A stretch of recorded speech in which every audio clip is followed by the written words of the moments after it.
SIR এর পর প্রথম ভোট, স্বাভাবিকভাবেই সকলের মনে রয়েছে আতঙ্ক। ভিন রাজ্য থেকে মোটা টাকা খরচ করে হলেও দলে দলে ঘরে ফিরছেন পরিযায়ী শ্রমিকরা। তবে কি সত্যি এবার ভোটাধিকার প্রয়োগ না করলে কাটা যাবে নাম? এসআইআর এর পর প্রথম ভোট, স্বাভাবিকভাবেই সকলের মনে রয়েছে আতঙ্ক। কান পাতলে শোনা যাচ্ছে এবারের ভোট না দিলে নাকি ভোটার লিস্ট থেকে নাম কাটা যাবে।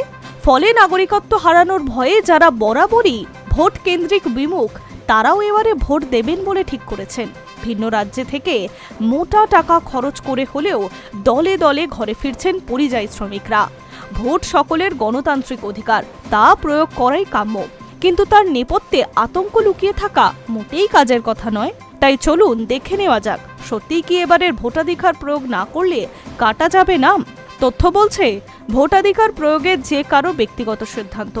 ভোট দিচ্ছে না সির্ফ এই কারণেই কারণ নাম বাদ দিতে পারবে নির্বাচন কমিশন, এমনটা নয়। তাহলে প্রশ্ন উঠছে, নাম বাদ যায় কখন?